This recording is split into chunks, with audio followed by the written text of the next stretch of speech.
Hello everyone. Something a little bit different this week. An end grain cutting board, or a butcher block, made from walnut, maple, and a little bit of Yellowheart, which I'll be doing an inlay with towards the end of the video.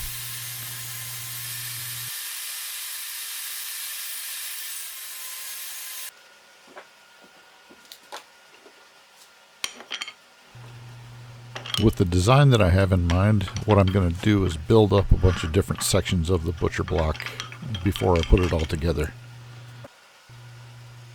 And the first couple sections I'm going to make are from walnut, which is what you see here. Black walnut.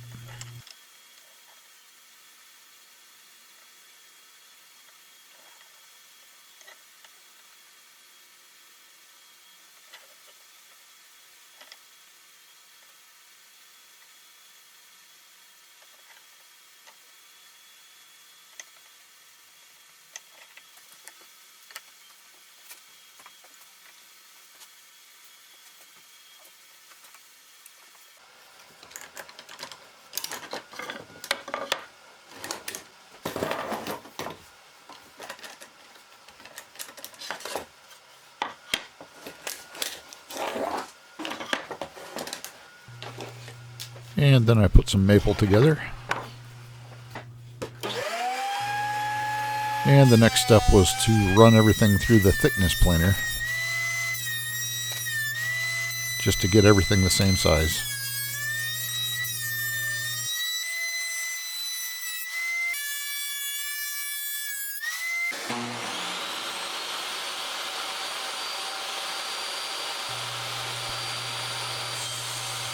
And the next step was to cut everything into about 1 3/4 inch lengths, because that's about how thick the butcher block is going to be when I'm done with it. So I'll stand all of those up on end and glue everything together again.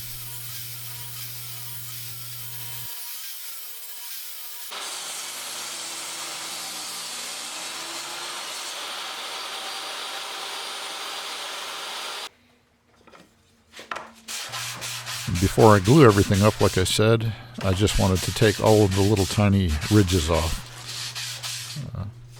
that were left by the planer. So it looks like a lot of work, but it wasn't so bad. But what this did do for me is give me a nice pile of really fine dust to collect, which I did, and you'll see me do that on more than one occasion in this video. Collect up the dust for future use.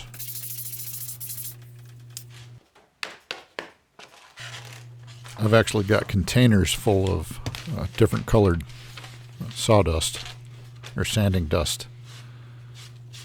Red heart, Paduke, black heart, walnut, maple, yellow heart. You'll see me use some yellow heart dust later on in the video.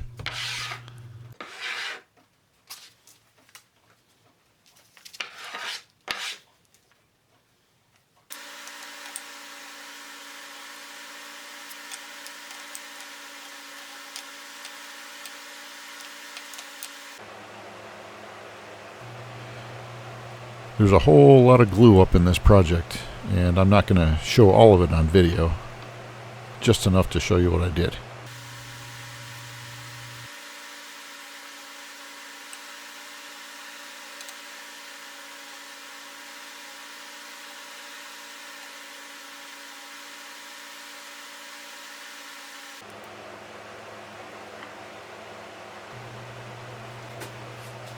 Here I'm just using what I know to be a straight piece of wood to make sure that this is square as I tightened up the clamps.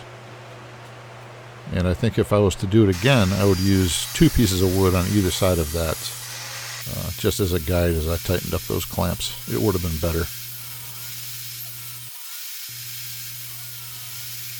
And here I'm just cutting the maple planks that I had made down to size, for the same kind of stacking and glue up that you just saw with the walnut. And jumping ahead a little bit, due to lost footage, that's basically what it's going to look like when it's all done. But here, since the cutting board is butcher block in style, and you're cutting on top of end grain, the inlay that I'm about to do, I want to be end grain as well. So first I have to construct a nice little chunk of wood that I can cut the design out of. And this wood is Yellowheart.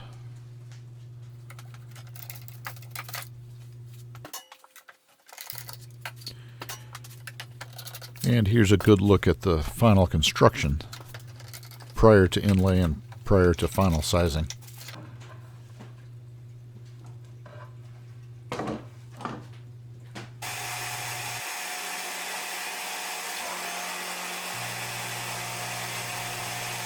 I ran this through the drum sander with 80 grit and then 150 grit quite a few times to get it down to size.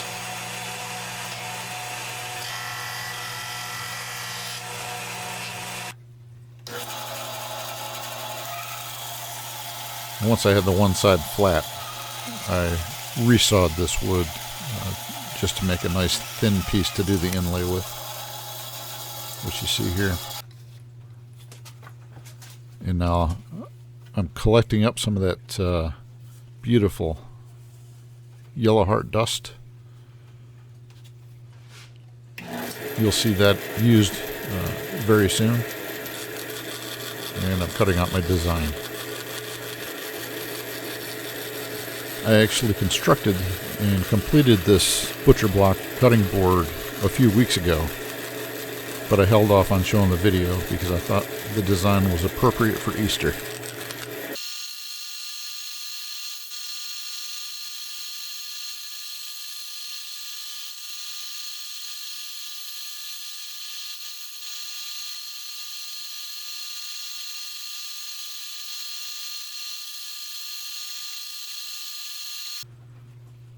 Off camera, I applied two-sided tape to the back of the cross and then attached it to the cutting board at measured out points.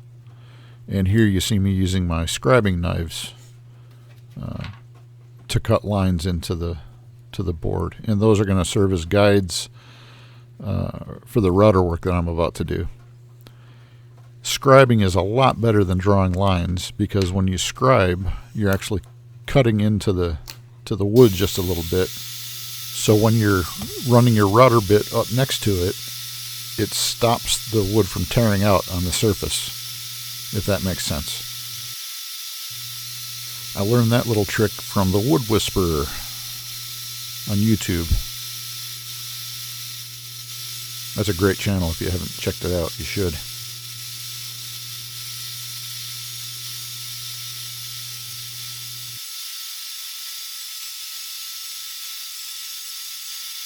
Now all this really fast movement is going down the middle of where I'm cutting. And what I'll do is just slowly work my way towards the edge after I cut the middle out. And here's just a look at how I creep up onto the edge. You'll see when I fit the cross into this recess that the lines are perfectly straight. And the way I do that is just by moving my fingers, flexing my fingers. You can see it a little bit in the video here, but the heels of both hands are stationary on the piece. They serve as the anchors, and the fingers do all the moving. And that really keeps everything nice and steady. And with a firm grip, the router's not going to get away. It's not going to grab and lunge anywhere. I've had that happen before. That's never a good thing.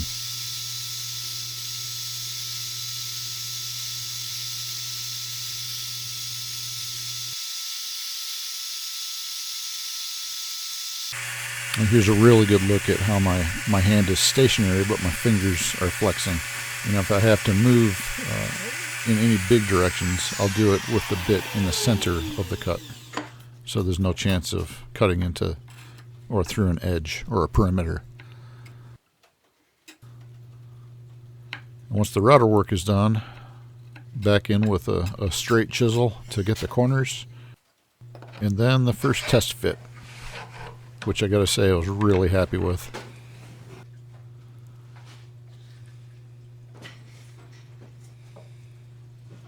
I put a lot of glue into the recess, and I also coat the outer edges of the cross, or whatever the inlay piece is going to be. This is how I do all of my inlay work, unless it's resin, of course.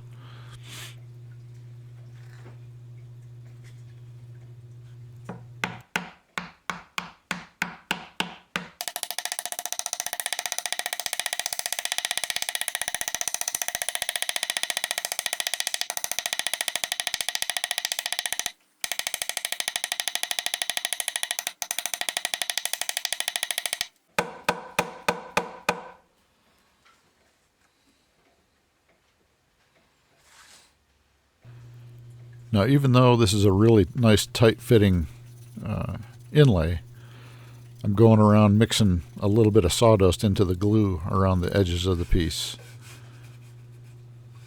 If there's any gaps whatsoever, the sawdust is going to blend right in and make everything look perfect.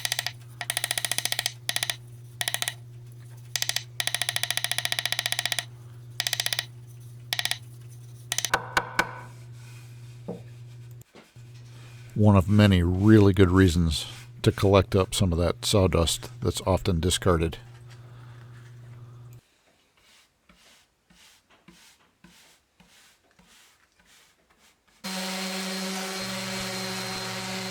Here's a really good look at the inlay and how it turned out.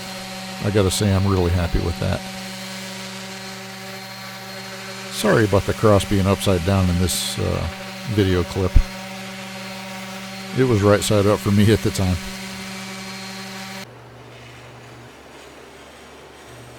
And I thought chamfering with a hand plane would look better than a round over with a router.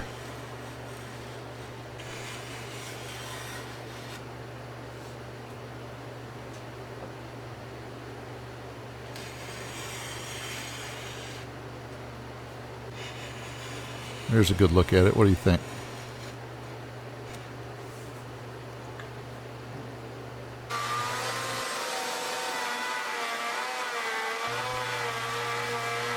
And here I'm just routering in a couple of recesses on the ends, just to make it easier to pick up.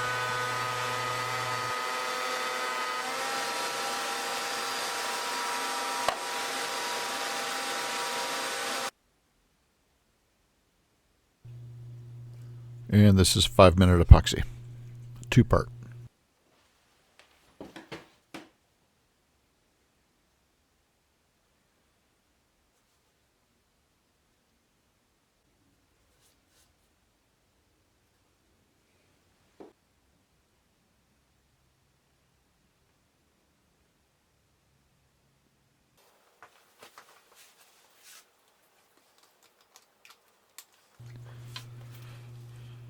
And here's the magic, the beautiful walnut. I'm using Howard's butcher block oil, and I let about 10 coats of this stuff soak in.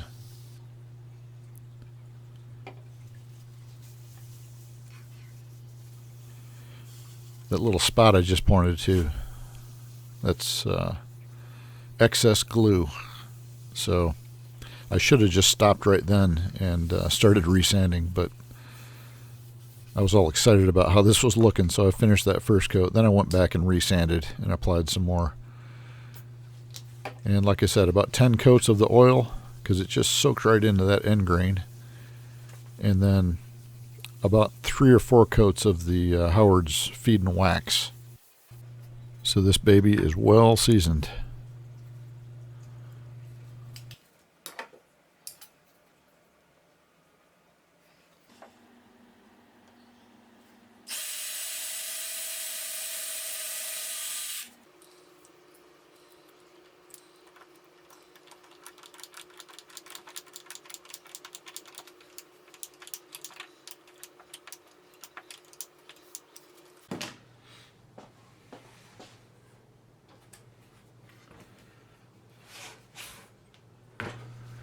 It actually took me a few weeks to complete this.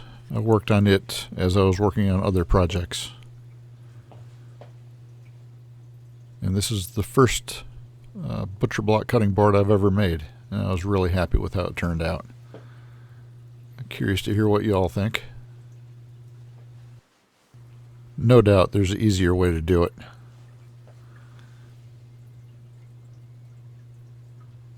But I guess the results speak for themselves.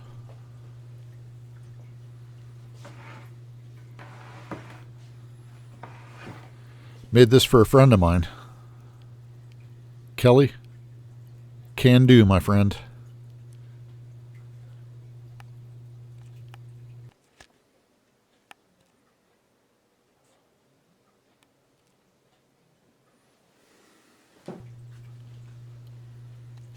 Thanks for watching. I sure appreciate it.